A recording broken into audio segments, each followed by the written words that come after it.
നമസ്കാരം. സകലമാന കേരളത്തിലേക്ക് സ്വാഗതം. ആദ്യം പ്രധാന വാർത്തകൾ.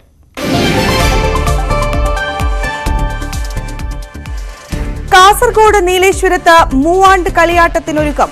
പാടാർകുളങ്ങര ക്ഷേത്രത്തിൽ ആനൽപ്പന്തൽ ഉയർത്തി. കളിയാട്ടം 5 നാൾ. കവിതയുടെ കാർണിവലിനൊരുങ്ങി പട്ടാമ്പി. പരിപാടികൾ ഫെബ്രുവരി 27 മുതൽ 29 വരെ.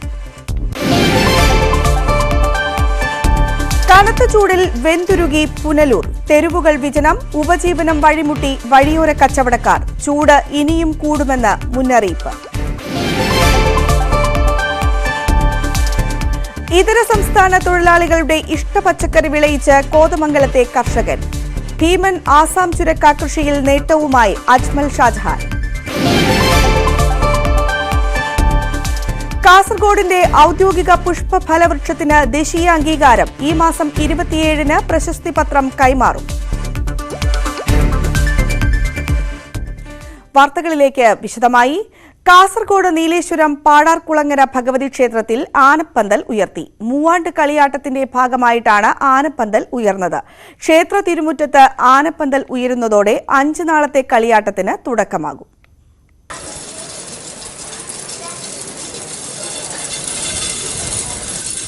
പാടാർകുളങ്ങര ഭഗവതിയെയും വിഷ്ണുമൂർത്തിയെയും ആരാധിക്കുന്ന ക്ഷേത്രത്തിൽ വിഷ്ണുമൂർത്തിയുടെ പള്ളിയറയ്ക്ക് മുന്നിലാണ് കളിയാട്ടത്തിന്റെ ഭാഗമായി ആനപ്പന്തൽ ഉയർത്തിയത്. അപൂർവം ക്ഷേത്രങ്ങളിൽ മാത്രമാണ് കളിയാട്ടത്തിന്റെ ഭാഗമായി ആനപ്പന്തൽ ഉയർത്താറുള്ളത്. ഇവിടെ ആനപ്പന്തൽ ഉയർത്തുന്നതിന് പിന്നിലെ ഐതിഹ്യം ഇങ്ങനെയാണ്. ഭഗവതിയുടെ മുടി വലുതാണെന്ന ധാരണയിൽ വിഷ്ണുമൂർത്തിക്ക് പരാതി ഉണ്ടാവുകയും വിഷ്ണുമൂർത്തിയുടെ മുമ്പിൽ ആനപ്പന്തൽ ഉയർത്തണമെന്ന് പ്രസിഡന്റിൽ കാണുകയും അതിൻ്റെ അടിസ്ഥാനത്തിലാണ് എന്നും കളിയാട്ടാരംഭത്തിൽ ആനപ്പന്തൽ മുണ്ടയുടെ മുമ്പിൽ ഉയർത്തുന്നത്. 14 കോൽ ഉയരത്തിലുള്ള ആനപ്പന്തലാണ് പാടാർകുളങ്ങര ഭഗവതി ക്ഷേത്രത്തിൽ ഉയർത്തിയത്.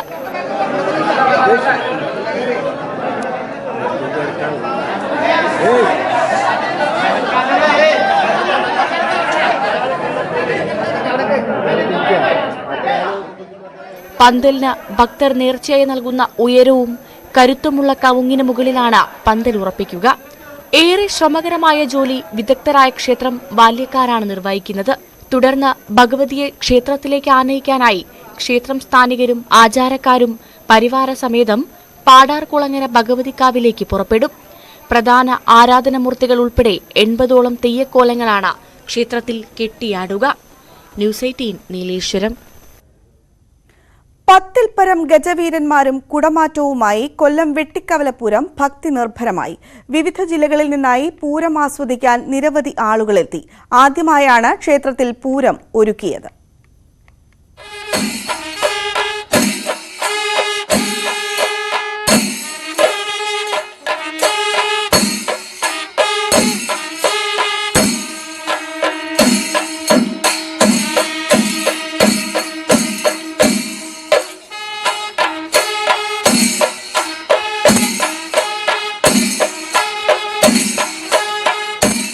തൃശൂർ പൂരത്തിലെ പാറമേക്കാവ് ക്ഷേത്രത്തിൽ നിന്നുള്ള ചമയങ്ങളായിരുന്നു വെട്ടിക്കവലപൂരത്തിനും മിഴിവേകിയത്. ക്ഷേത്രമുറ്റത്ത് ആദ്യമായി ഒരുക്കിയ പൂരം കാണാൻ നിരവധി ആളുകൾ തടിച്ചുകൂടി. 10 ഗജവീരന്മാരും 50-ൽ പരം കലാകാരന്മാരും അണിനിരന്ന് പഞ്ചാരിമേളം കൊട്ടിക്കയറിയതോടെ കാണികൾക്കത് ആവേശക്കാഴ്ചയായി.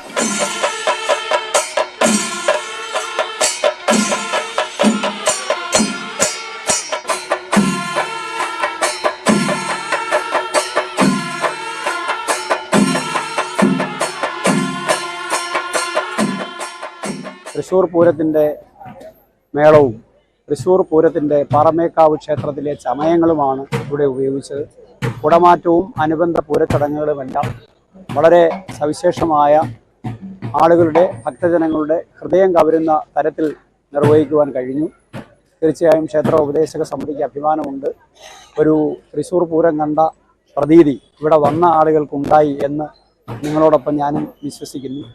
ഉണ്ട്. അടുത്ത വർഷവും വളരെ വിപുലമായി ഈ പൂരം സംഘടിപ്പിക്കുവാനുള്ള പരിശ്രമങ്ങൾ ഈ പൂര ആഘോഷ കമ്മിറ്റിയും ക്ഷേത്ര ഉപദേശക സമിതിയും നിർവഹിക്കും. ക്ഷേത്രത്തിലെ 9ാം ഉത്സവത്തിലായിരുന്നു പൂരം അരങ്ങേറിയത്. വെട്ടിക്കവലപ്പൂരത്തിന് ആശംസ അറിയിച്ചുകൊണ്ട് കൊടിക്കുന്നിൽ സുരേഷ് MP ഉൾപ്പെടെയുള്ള ജനപ്രതിനിധികളും എത്തിയിരുന്നു. വർണ്ണവിസ്മയം തീർത്ത വെടിക്കെട്ടോടെയാണ് പൂരത്തിന് സമാപനമായത്. വരും വർഷങ്ങളിൽ അതിവിപുലമായി പൂരം ആഘോഷമാക്കുമെന്നും ക്ഷേത്രഭരണസമിതി അറിയിച്ചു. ന്യൂസ് 18 കൊട്ടാരക്കര. ഗുരുവായൂർ ക്ഷേത്രോത്സവത്തിന് തുടക്കം കുറിച്ച് പ്രസിദ്ധമായ ആനയോട്ടം നടന്നു. 10 ഗജവീരന്മാർ പങ്കെടുത്ത ആനയോട്ടത്തിൽ ഗോപികണ്ണൻ ഒന്നാമനായി. ആനക്കോട്ടയിലെ ദേവദാസ്, രവികൃഷ്ണൻ, ഗോപികണ്ണൻ എന്നീ ആനകളാണ് പങ്കെടുത്തത്. ചെന്താമരാക്ഷൻ, ദേവി എന്നീ ആനകളെ കരുതലിനായി ഓടിച്ചിരുന്നു. ഇതോടെ 10 ദിവസം നീണ്ടുനിൽക്കുന്ന ഉത്സവത്തിന് തുടക്കമായി.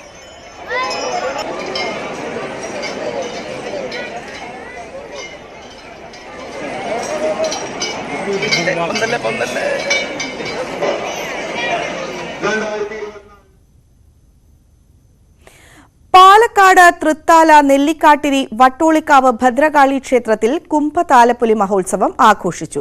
ദേവസ്വം കമ്മിറ്റിയുടെയും ഉപ ആഘോഷ കമ്മിറ്റികളുടെയും നേതൃത്വത്തിൽ ആന, ഇണക്കാളകൾ, വാദ്യമേളങ്ങൾ, നാടൻ കലാരൂപങ്ങൾ എന്നിവയുടെ അകമ്പടിയിൽ നടന്ന എഴുന്നള്ളിപ്പ് വർണ്ണക്കാഴ്ചയായി.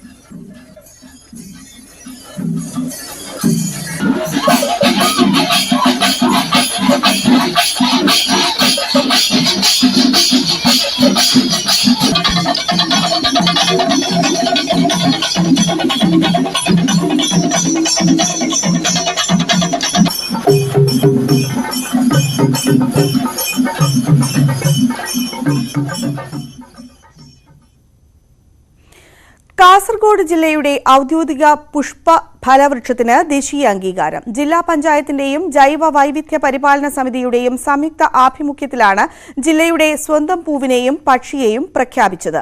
ഇന്ത്യയിൽ തന്നെ ആദ്യമായിട്ടാണ് ഇത്തരത്തിൽ ഒരു പ്രഖ്യാപനം. കാസർഗോഡ് ജില്ലയുടെ ഔദ്യോഗിക വൃക്ഷവും പൂവും പക്ഷിയും മൃഗവും പ്രഖ്യാപിച്ച് അവയുടെ സംരക്ഷണം ഉറപ്പാക്കിയ ജില്ലാ പഞ്ചായത്തിന് യൂണിവേഴ്സൽ റെക്കോർഡ് ഫോറം അംഗീകാരം. ജീവിവർഗങ്ങളെയും അവയുടെ ആവാസ വ്യവസ്ഥയെയും സംരക്ഷിക്കുന്നതിനായി സ്വന്തം ഔദ്യോഗിക വൃക്ഷം, പൂവ്, പക്ഷി, മൃഗം എന്നിവ പ്രഖ്യാപിക്കുന്ന ആദ്യ ജില്ലയാണ് കാസർഗോഡ്. കാഞ്ഞിരത്തെ ജില്ലാ വൃക്ഷമായും പെരിയപുളത്താളിയെ ജില്ലാ പുഷ്പമായും വെള്ളവയർ കടൽ കഴുകനെ ജില്ലാ പക്ഷിയായും ഭീമനാമയെ ജില്ലാ മൃഗമായുമാണ് പ്രഖ്യാപിച്ചത്. പ്രഖ്യാപിച്ച ഇനങ്ങളെല്ലാം വംശനാശ ഭീഷണി നേരിടുന്നവയാണ്. ഗിന്നസ് റെക്കോർഡിൻ്റെ ടീമംഗങ്ങളായ സുനിൽകുമാറും ചൗധരിയും പറയുന്നത് രാജ്യത്ത് തന്നെ ആദ്യമായിട്ടാണ്, ലോകത്ത് തന്നെ ആദ്യമായിട്ടായിരിക്കാം, പക്ഷേ അത് അവരൊന്ന് പഠിച്ചു വരുന്നതേ ഉള്ളൂ. പക്ഷേ രാജ്യത്ത് ഇത്തരത്തിൽ ആദ്യമായിട്ടാണ് ഒരു ജില്ല അവരുടെ സ്വന്തം പക്ഷിയെയും പുഷ്പത്തെയും ഒക്കെ പ്രഖ്യാപിക്കുന്നത്. അത് മാത്രമല്ല, അതിനെ കൺസർവ് ചെയ്യാൻ ആവശ്യമായ നടപടികളും അവർ സ്വീകരിക്കുന്നുണ്ട്. അതുകൊണ്ട് തന്നെ അത് ദേശീയ റെക്കോർഡിന് അർഹതപ്പെട്ടിരിക്കുകയാണ്. രാജ്യത്ത് തന്നെ ആദ്യമായാണ് ജില്ലാ തലത്തിൽ ഔദ്യോഗിക ഇനം പ്രഖ്യാപിക്കപ്പെടുന്നത്. ഇതാണ് ജില്ലാ പഞ്ചായത്തിനെ ദേശീയ അംഗീകാരത്തിനായി പരിഗണിച്ചത്. ഈ മാസം 27-ന് കാസർഗോഡ് നടക്കുന്ന ചടങ്ങിൽ പ്രശസ്തി പത്രവും മുദ്രയും ജില്ലാ പഞ്ചായത്ത് പ്രസിഡന്റിന് കൈമാറും. ന്യൂസ് 18 കാസർഗോഡ്. ഇതര സംസ്ഥാന തൊഴിലാളികളുടെ ഇഷ്ടവിഭവമായ ഭീമൻ ആസാം ചുരക്ക വിളയിക്കുകയാണ് കോതമംഗലം അടിവാട് സ്വദേശി അജ്മൽ ഷാജഹാൻ. അജ്മലിന്റെ സുഹൃത്തായ അസം സ്വദേശി ഉമർ അലിയാണ് ആസാം ചുരക്കയെപ്പറ്റി പറഞ്ഞതും അസമിൽ നിന്ന് വിത്തുകൾ എത്തിച്ചു നൽകിയതും. ഇതര സംസ്ഥാന തൊഴിലാളികളുടെ ഇഷ്ട പച്ചക്കറിയാണ് ആസാം ചുരക്ക. അടിവാട് സ്വദേശി അജ്മൽ ഷാജഹാനാണ് ആസാം ചുരക്ക വളർത്തുന്നത്. ഇദ്ദേഹത്തിന്റെ സുഹൃത്തായ അസം സ്വദേശി ഉമർ അലിയാണ് ഈ പച്ചക്കറി ഇനത്തെക്കുറിച്ച് പറഞ്ഞത്. പിന്നാലെ അസമിൽ നിന്ന് വിത്തുകൾ എത്തിച്ചു നൽകി. ചെറിയ രീതിയിൽ തുടങ്ങിയ കൃഷി ഇപ്പോൾ 2 ഏക്കറിൽ വിളവെടുക്കാൻ പാകമായി വിളഞ്ഞു നിൽക്കുന്നുണ്ട്. വിവിധയിടങ്ങളിൽ സ്ഥലം പാട്ടത്തിനെടുത്ത് ചുരക്ക കൃഷി വിപുലമാക്കുന്നതിനുള്ള പ്രവർത്തനങ്ങൾ നടക്കുന്നുണ്ട്. 2 മാസത്തിനുള്ളിൽ ആദ്യ വിളവെടുപ്പ് നടത്താം. 8 മാസത്തോളം വിളവ് ലഭിക്കുന്നതാണ് ആസാം ചുരക്ക. 5-6 കിലോയ്ക്ക് മുകളിൽ തൂക്കമുള്ള ഭീമൻ ചുരക്കകളും അജ്മലിന്റെ കൃഷിയിടത്തിലുണ്ട്. ആദ്യം പരീക്ഷണാടിസ്ഥാനത്തിൽ തുടങ്ങിയ കൃഷി ലാഭകരമാണെന്ന് മനസ്സിലായതോടെ വിപുലമാക്കുകയായിരുന്നുവെന്ന് അജ്മൽ പറയുന്നു. ഇവനാണ് എനിക്ക് ഈ ഒരു സംരംഭത്തിലേക്ക് എന്നെ മുന്നോട്ട് കൊണ്ടുവന്നത്. ആള് വെറുതെ ഒരു തമാശയ്ക്ക് ഞങ്ങളുടെ നാട്ടിൽ ഒരു ഐറ്റം ഉണ്ട്, അത് ഞങ്ങൾക്ക് ഭയങ്കര ഫേവറേറ്റ് ആണ് എന്ന് പറഞ്ഞു. ഇവിടെ കിട്ടാനില്ല, നമുക്ക് ചുമ്മാ 2 പീസ് നട്ടു നോക്കാമെന്ന് പറഞ്ഞ് ഞങ്ങൾ ചെയ്തതാണ്. പിന്നെ അതിനകത്ത് നിന്ന് നമുക്ക് ലാഭമാണെന്ന് കണ്ടപ്പോൾ ചെറിയൊരു കൃഷിയായിട്ട് മാത്രം ചെയ്തു. അതിപ്പോൾ ഉപഭോക്താക്കളായിട്ട് മെയിനായിട്ടുള്ളത് ആസാമിൽ നിന്നുള്ള പണിക്കാർ, അതായത് പുറത്തുനിന്ന് തന്നെ ഭായിമാരാണ് നമുക്ക് മെയിനായിട്ട് ഉള്ള ഉപഭോക്താക്കൾ. ഇത് വളരെ ചിലവ് ചുരുങ്ങിയ രീതിയിലാണ് നമ്മൾ ചെയ്തേക്കുന്നതും അധികം ചിലവ് വന്ന ഒരു കൃഷിയുമല്ല. ഇതിനകത്തേക്ക് നമുക്കൊരു ഏറ്റവും കൂടിയ ഒരു 50 സെൻറ്റ് സ്ഥലത്തേക്ക് ഒരു 20,000 രൂപ താഴെയാണ് നമുക്ക് മുടക്ക് വരുന്നത്. ഒരു 30 രൂപ 40 രൂപ ഗ്യാരണ്ടി ആയിട്ട് ഇതിനകത്ത് നമുക്ക് തിരിച്ചു കിട്ടുന്നത് എനിക്ക് ഉറപ്പുണ്ട്. കാരണം ഇതിലേക്ക് വളരെ ചുരുക്കം അളവിൽ വളം കാര്യങ്ങൾ മാത്രമേ പോകുന്നുള്ളൂ. അതുപോലെ മെയിനായിട്ട് ഈ ഒരു കൃഷിക്ക് വേണ്ടത് ജലസേചനമാണ്. ജലസേചനം കിട്ടിക്കഴിഞ്ഞ് കഴിഞ്ഞാൽ അതിന് വളർച്ച നല്ല രീതിയിലുണ്ടാവും, നമുക്ക് മാന്യമായ ഒരു വരുമാനം കിട്ടാനുള്ള മാർഗ്ഗമാണ്. ഇതുപോലുള്ള കൃഷികൾക്ക് എല്ലാ പ്രോത്സാഹനവും നൽകുമെന്ന് കൃഷി ഓഫീസർ EM മനോജ് പറഞ്ഞു. തികച്ചും കാർഷിക മേഖലയായ പല്ലാരിമംഗലം പഞ്ചായത്തിൽ വിവിധങ്ങളായ പച്ചക്കറി കൃഷികൾ കർഷകർ വിജയകരമായി ചെയ്തു വരുന്നു. പ്രധാനമായും പഞ്ചായത്തിൽ ചെയ്തു വരുന്ന പച്ചക്കറി കൃഷികൾ പയർ, വെണ്ട, പാവൽ, പടവലം, കോവൽ, അതുപോലെ തന്നെ വെള്ളരി മുതലായവയാണ്. അതോടൊപ്പം തന്നെ നമ്മുടെ ഒരു വേറിട്ട ഒരു കൃഷിയാണ് ഈ പ്രദേശത്ത് ഇപ്പോൾ ആരംഭിച്ച് കുറച്ച് നാളായി തുടങ്ങിയിരിക്കുന്ന ചുരക്ക ഇനത്തിൽപ്പെട്ട പച്ചക്കറി. നല്ല രീതിയിൽ പന്തലിട്ട് ഇത് കൃഷി ചെയ്യുന്നു. ഇത് പ്രധാനമായും ഇതിൻ്റെ ഉപയോഗം അന്യസംസ്ഥാന തൊഴിലാളികൾ നല്ല രീതിയിൽ ഈ ഒരു പച്ചക്കറി അവർ ഉപയോഗിക്കുന്നുണ്ട്. അതിൻ്റെ ഒരു സാധ്യത കണ്ടെത്തി നമ്മുടെ ഈ പ്രദേശത്തെ ഒരു യുവ കർഷകനായ ശ്രീ അജ്മലാണ് എൻ്റെ നേതൃത്വത്തിലാണ് ഇവിടെ ഈ കൃഷി ആരംഭിച്ചിരിക്കുന്നത്. സർക്കാരിന്റെയും പഞ്ചായത്തിന്റെയും ഇടപെടൽ മൂലം ധാരാളം പേർ കൃഷിയിലേക്ക് കടന്നുവരുന്നുണ്ടെന്ന് കൃഷിയിടം സന്ദർശിച്ച പല്ലാരിമംഗലം ഗ്രാമപഞ്ചായത്ത് പ്രസിഡന്റ് ഖദീജ മുഹമ്മദ് പറഞ്ഞു. ആളുകൾ കൂടുതൽ ഇപ്പോൾ കൃഷിയിലേക്ക് ഇറങ്ങി വരുന്നുണ്ട്. ഇന്നിവിടെ എൻ്റെ വാർഡ് തന്നെയായ 11ാം വാർഡിലാണ് ഇങ്ങനെ ഒരു കൃഷി രീതി അവലംബിച്ചിരിക്കുന്നത്. നല്ല രീതിയിൽ മികച്ച രീതിയിലാണ് ഈ കൃഷി നടത്തിയിരിക്കുന്നത്. പന്തലൊക്കെ ഇട്ട് നല്ല രീതിയിൽ കൃഷി നടത്തിയിട്ടുണ്ട്. ചുരക്കയാണ് ഇതിനകത്ത് മെയിനായിട്ട് വിളവെടുക്കുന്നത്. ന്യൂസ് 18 കോതമംഗലം. റെക്കോർഡ് ചൂടാണ് കൊല്ലം പുനലൂരിൽ രേഖപ്പെടുത്തുന്നത്. വഴിയോര കച്ചവടക്കാരും യാത്രക്കാരുമെല്ലാം വെന്തുരുകുകയാണ്. പകൽ സമയം വഴിയോരങ്ങളും വിജനമാകുകയാണ്. പുനലൂരിന്റെ സമസ്ത മേഖലകളും സ്തംഭനത്തിലാണ്. പട്ടണത്തെ കീറിമുറിച്ചൊഴുകുന്ന കല്ലടയാറിന് പോലും ചൂടിനെ നിയന്ത്രിക്കാൻ ഒന്നും ചെയ്യാൻ കഴിയുന്നില്ല. ഇങ്ങനെ പോയാൽ പുനലൂർ എവിടെ ചെന്ന് നിൽക്കും? എല്ലാവരുടെയും ചോദ്യം ഇതാണ്. പുനലൂർ കലയനാട് കാലാവസ്ഥാ നിരീക്ഷണ കേന്ദ്രത്തിന്റെ താപമാപിനിയിൽ കഴിഞ്ഞ ദിവസം രേഖപ്പെടുത്തിയത് 37.6 ഡിഗ്രി സെൽഷ്യസ് ചൂടാണ്. ഫെബ്രുവരി മാസത്തിൽ സംസ്ഥാനം കണ്ടതിൽ വെച്ച് ഏറ്റവും കടുത്ത ചൂട്. വരും ദിവസം കടുത്ത ചൂടിനെ നേരിടേണ്ടി വരുമെന്ന് കാലാവസ്ഥാ നിരീക്ഷകരുടെയും മുന്നറിയിപ്പുണ്ട്. ഏറ്റവും കൂടുതൽ ചൂട് അനുഭവപ്പെട്ടിട്ടുള്ളത് 38.5 ഡിഗ്രി സെൽഷ്യസ്. അത് 3-4 വർഷം മുമ്പാണ്. പക്ഷേ ഈ ഫെബ്രുവരി മാസത്തിൽ ഇത്രയും കൂടുതൽ ചൂട് വന്നിട്ടുള്ളത് ഈ വർഷമാണ്. അത് 37.6 ഡിഗ്രി സെൽഷ്യസ് ഒരു ദിവസം വന്നു. പുനലൂർ പട്ടണത്തിൽ തണൽ വിരിച്ചു നിന്ന മരങ്ങളും ഉണങ്ങിത്തുടങ്ങി. ഉച്ചയായാൽ ടൗൺ പൂർണ്ണമായും വിജനമാകും.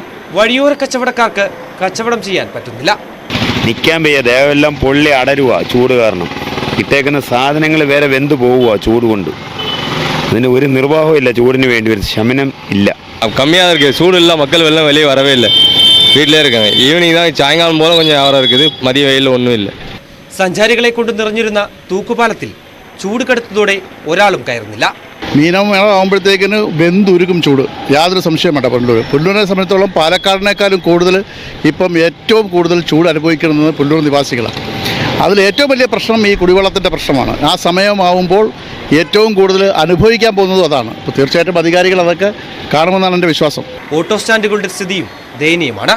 പുനലൂരിലെ ചൂടെന്ന് പറഞ്ഞാൽ കഴിഞ്ഞ കൊല്ലത്തെക്കാട്ടി കൂടുതലാണ്. ഇവിടെ കിടന്ന് വെയിൽ കൊണ്ട് വെന്തുരുകുകയാണ് ആൾക്കാരെല്ലാം. റോഡിലാണെങ്കിൽ ഒരു മനുഷ്യനും ഇല്ല, വണ്ടികൾ മാത്രമേ ഉള്ളൂ. വഴിയോര കച്ചവടം പൂർണ്ണമായും നിലച്ചു. തമിഴ്നാടിനോട് ചേർന്ന് കിടക്കുന്ന പ്രദേശമായതിനാൽ നാരങ്ങ കച്ചവടമായിരുന്നു പുനലൂരിലെ പ്രധാന വഴിവാണിഭം. ചൂട് കടുത്തതോടെ എല്ലാ കച്ചവടക്കാരും പ്രതിസന്ധി നേരിടുകയാണ്.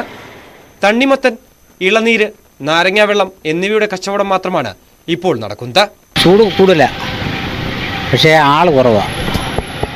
ആള് കുറവായത് ഈ ചൂട് കൂടുതലായതുകൊണ്ട് ആള് കുറവാണ്. ആര്യങ്കാവ് ചുരം കടന്നെത്തുന്ന ഉഷ്ണക്കാറ്റാണ് പുനലൂരിലെ കാലാവസ്ഥാ വ്യതിയാനത്തിനും കടുത്ത ചൂടിനും കാരണമെന്ന് പറയപ്പെടുന്നു. ഓരോ വേനലിലും ചൂട് കടുക്കുകയും ചൂട് മൂലമുള്ള രോഗങ്ങൾ കൂടുകയും ചെയ്യുമ്പോൾ ഇതിനെ എങ്ങനെ ഫലപ്രദമായി നേരിടാമെന്നത് സംബന്ധിച്ച് ഒരു രൂപരേഖയും ഇതുവരെയും തയ്യാറാക്കിയിട്ടില്ല. പുനലൂരിന്റെ ഒരു താഴ്ന്ന പ്രദേശമാണ് കലയനാട്. ഈ കലയനാട് പോലുള്ള സ്ഥലത്ത് പോലും, ഇവിടെയാണ് നമ്മൾ കാലാവസ്ഥാ നിരീക്ഷണ കേന്ദ്രമുള്ള കലയനാടാണ്. ഈ പ്രദേശത്ത് പോലും മനുഷ്യന് ജീവിക്കാൻ കഴിയാത്ത, ഒരു ശകലം പോലും തണുപ്പില്ലാത്ത വളരെ അസഹനീയമായ ചൂടാണ് അനുഭവപ്പെടുന്നത്. ഇത് അസഹനീയമാണ്.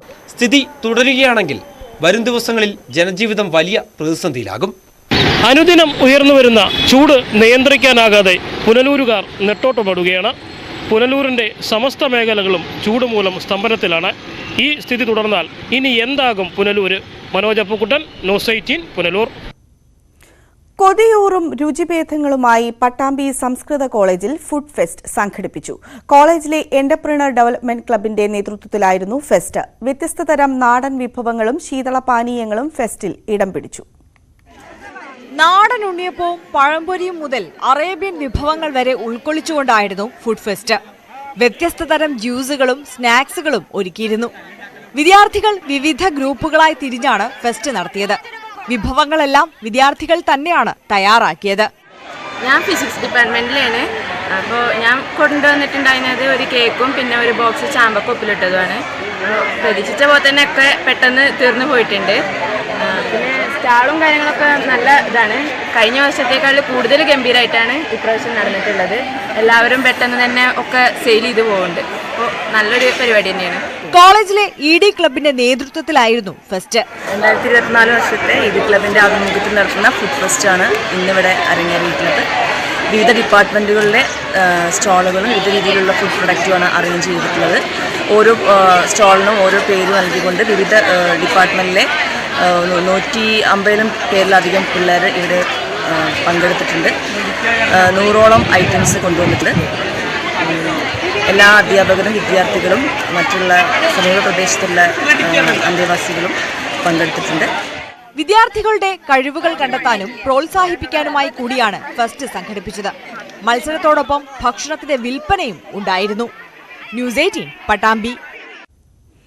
കാർഷിക സംസ്കാരം വിളിച്ചോതുന്ന പരിപാടികളുമായി തൃത്താലയിൽ കിസാൻ മേളയ്ക്ക് തുടക്കമായി. തൃത്താല ഫെസ്റ്റിന്റെ ഭാഗമായി 3 ദിവസങ്ങളിലായാണ് കിസാൻ മേള നടക്കുന്നത്. Thrithala block panchayat president advocate VP Rajeena ഉദ്ഘാടനം ചെയ്തു. 60ഓളം സ്റ്റാളുകളിലായി കാർഷിക യന്ത്രങ്ങളുടെയും ഉപകരണങ്ങളുടെയും പ്രദർശനം, നാട്ടുചന്ത, കുടുംബശ്രീ ഉൽപ്പന്നങ്ങളുടെ പ്രദർശനം, വിപണനം എന്നിവയും ഉണ്ടായിരുന്നു. Pet show, kids fest, food fest, കലാ, സാമൂഹ്യ, സാംസ്കാരിക മേഖലയിലുള്ളവരെ ആദരിക്കൽ, സെമിനാറുകൾ എന്നിവയും നടക്കും. ഫെബ്രുവരി 29-ന് ഗജസംഗമം ഘോഷയാത്ര നടക്കും.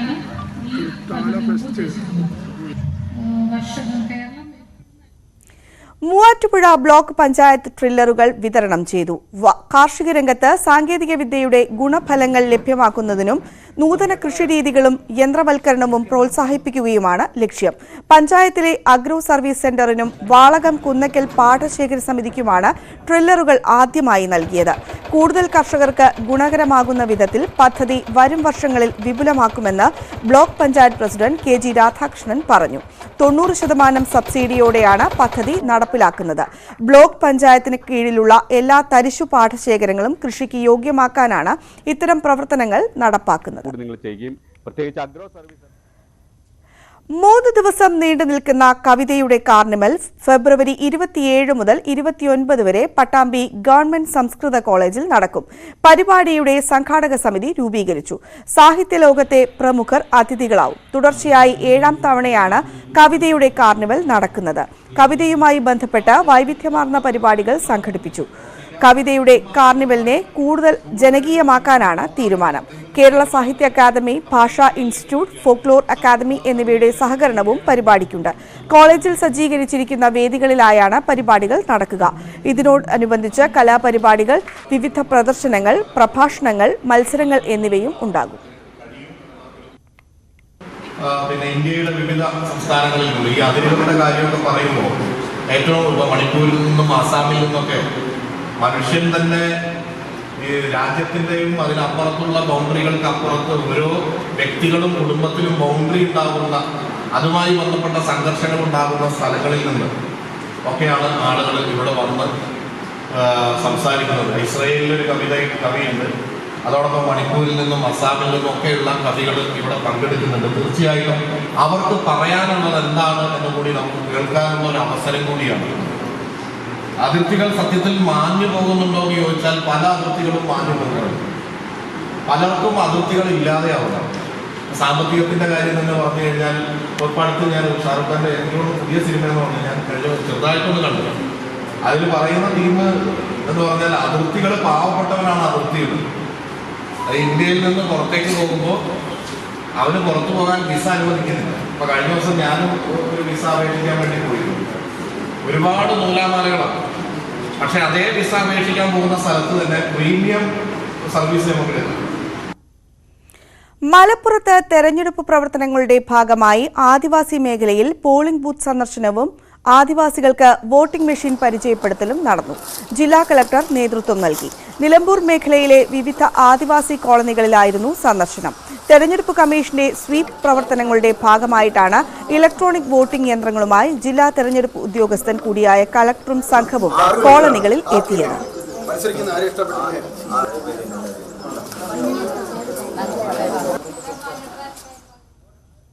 ഇനി ഇന്നറിയാൻ.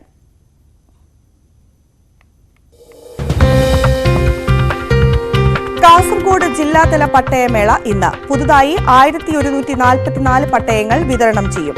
മുനിസിപ്പൽ കോൺഫറൻസ് ഹാളിൽ നടക്കുന്ന പട്ടയമേള മന്ത്രി രാമചന്ദ്രൻ കടന്നപ്പള്ളി ഉദ്ഘാടനം ചെയ്യും. കേരള പ്രദേശ് ടീച്ചേഴ്സ് അസോസിയേഷൻ 41ാമത് സംസ്ഥാന സമ്മേളനം ഇന്നു മുതൽ 24 വരെ കാസർഗോഡ് ചെറുവത്തൂർ വ്യാപാര ഭവനിൽ നടക്കും. സംസ്ഥാന നിർവാഹക സമിതി യോഗം, സംസ്ഥാന കൌൺസിൽ, ഭാരവാഹികളുടെ തെരഞ്ഞെടുപ്പ് എന്നിവയും നടക്കും. നാളെ രാവിലെ പ്രതിനിധി സമ്മേളനം മന്ത്രി രാമചന്ദ്രൻ കടന്നപ്പള്ളി ഉദ്ഘാടനം ചെയ്യും. കേരള ഫോക്ലോർ അക്കാദമി അവാർഡ് നേടിയ പ്രശസ്ത മാപ്പിളപ്പാട്ട് കലാകാരനും മുൻ പ്രസ് ക്ലബ് അംഗവുമായ ഫൈസൽ കന്മനത്തെ തിരൂർ പ്രസ് ക്ലബ് ആദരിച്ചു. ഫൈസൽ കന്മനത്തിനുള്ള ഉപഹാരം സെക്രട്ടറി AP ഷഫീഖ്, മുതിർന്ന മാധ്യമപ്രവർത്തകരായ കായിക്കൽ അലി, ബഷീർ പുത്തൻവീട്ടിൽ, KPO റഹ്മത്തുള്ള, MC ഖാദർ എന്നിവർ കൈമാറി. വയനാട് സുൽത്താൻ ബത്തേരി നഗരസഭ വാർഷിക പദ്ധതിയിൽ ഉൾപ്പെടുത്തി 4, 5, 6 ക്ലാസുകളിലെ വിദ്യാർത്ഥികൾ പദയാത്ര നടത്തി. പട്ടികവർഗ വിദ്യാർത്ഥികളുടെ മത്സര പരീക്ഷാ ഫലം പരിശീലനം നൽകുന്നതിന് ആരംഭിച്ച ഫ്ലൈ ഹൈ പദ്ധതിയിൽ ഉൾപ്പെടുത്തിയാണ് യാത്ര. വിദ്യാഭ്യാസ സ്ഥിരം സമിതി അധ്യക്ഷൻ ടോം ജോസഫ് ഉദ്ഘാടനം ചെയ്തു. കോഴിക്കോട് വിമാനത്താവളം, ബേപ്പൂർ ബോട്ട് യാത്ര, മെഡിക്കൽ കോളേജ്, നക്ഷത്ര ബംഗ്ലാവ്, ബീച്ച് എന്നീ സ്ഥലങ്ങളിലേക്കാണ് യാത്ര സംഘടിപ്പിച്ചത്. ഡിജി കേരളം സാക്ഷരതാ പരിപാടിയുടെ ഭാഗമായി ജില്ലാ സാക്ഷരതാ മിഷൻ തുല്യതാ പഠന കേന്ദ്രങ്ങളിൽ വിവിധ പ്രവർത്തനങ്ങൾ സംഘടിപ്പിച്ചു.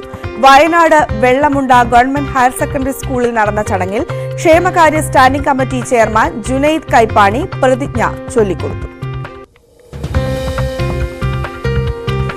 സാമ്പത്തിക ബുദ്ധിമുട്ട് അനുഭവിക്കുന്ന മിശ്ര വിവാഹിതരായ ദമ്പതിമാർക്ക് ധനസഹായം. നിയമപരമായി വിവാഹം രജിസ്റ്റർ ചെയ്തവരാണ് ധനസഹായത്തിനായി അപേക്ഷിക്കേണ്ടത്. അപേക്ഷകൾ sunidhi.sjd.kerala.gov.in ൽ ഓൺലൈനായി നൽകാം. കൂടുതൽ വിവരങ്ങൾ സിവിൽ സ്റ്റേഷനിലുള്ള സാമൂഹ്യനീതി ഓഫീസിൽ ലഭിക്കും. Kerala police association Ernakulam rural ജില്ലാ കമ്മിറ്റി ഭൂതത്താൻകെട്ടിൽ പാഠശാല ഉയർത്തി. ഉണർവ് എന്ന പേരിൽ സംഘടിപ്പിച്ച പാഠശാല ആന്റണി ജോൺ MLA ഉദ്ഘാടനം ചെയ്തു. ജില്ലാ പ്രസിഡന്റ് PA ഷിയാസ് അധ്യക്ഷത വഹിച്ചു. Ernakulam Kothamangalam saint George higher secondary സ്കൂളിന് കമ്പ്യൂട്ടറുകൾ കൈമാറി. MLA ഫണ്ടിൽ നിന്ന് ലഭിച്ച 5 ലക്ഷം രൂപയുടെ കമ്പ്യൂട്ടറുകളാണ് കൈമാറിയത്. ആന്റണി ജോൺ MLA ഉദ്ഘാടനം നിർവഹിച്ചു. School manager reverend doctor Thomas Cherupparambil അധ്യക്ഷത വഹിച്ചു. കണ്ണൂരിലെ മലയോര മേഖലയുടെ ദീർഘകാലത്തെ കാത്തിരിപ്പിനൊടുവിൽ ആലക്കോട് പാലം യാഥാർത്ഥ്യമായി. പാലം പൊതുമരാമത്ത് വകുപ്പ് മന്ത്രി PA മുഹമ്മദ് റിയാസ് നാടിന് സമർപ്പിച്ചു. പാലം നിർമ്മാണത്തിനായി സർക്കാർ ഫണ്ട് അനുവദിച്ചിരുന്നുവെങ്കിലും സ്വകാര്യ വ്യക്തി സ്ഥലം വിട്ടുനൽകുന്നതുമായി ബന്ധപ്പെട്ട് ഒട്ടേറെ വിവാദങ്ങളും ഉയർന്നിരുന്നു. ഇതിനൊടുവിലാണ് പാലം യാഥാർത്ഥ്യമാകുന്നത്. സജീവ് ജോസഫ് MLA ചടങ്ങിൽ അധ്യക്ഷത വഹിച്ചു. ജോൺ ബ്രിട്ടാസ് MP, ജില്ലാ പഞ്ചായത്ത് പ്രസിഡന്റ് PP ദിവ്യ, CM കൃഷ്ണൻ, ജോജി തുടങ്ങിയവർ സംസാരിച്ചു. പാലക്കാട് ഓങ്ങല്ലൂർ കടപ്പറമ്പത്ത് കാവിന്റെ പുനരുദ്ധാരണ പ്രവർത്തനങ്ങൾ പുരോഗമിക്കുന്നു. പദ്ധതിയുടെ ഭാഗമായി മുഹമ്മദ് മുഹസിൻ MLA ക്ഷേത്രത്തിൽ സന്ദർശനം നടത്തി. വഴിപാട് കൗണ്ടർ, സ്റ്റേജ്, ഓഫീസ് എന്നിവ ഉൾപ്പെടുന്ന പുതിയ കെട്ടിടവും ക്ഷേത്രപറമ്പിലെ റോഡ് നവീകരണം ഉൾപ്പെടെയുള്ളവയുമാണ് നിർമ്മിക്കാൻ ഉദ്ദേശിക്കുന്നത്. മലബാർ ദേവസ്വം ബോർഡിന് കീഴിലാണ് കടപ്പറമ്പത്ത് കിറ്റ് ക്ഷേത്രത്തിന്റെ പ്രവർത്തനം.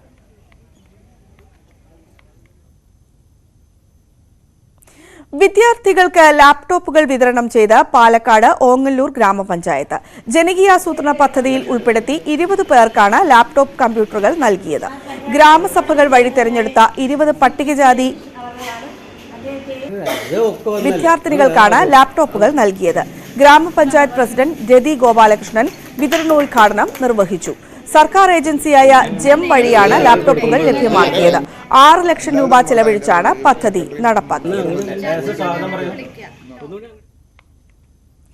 സകലമാന കേരളം പൂർണ്ണമാകുന്നു. നമസ്കാരം.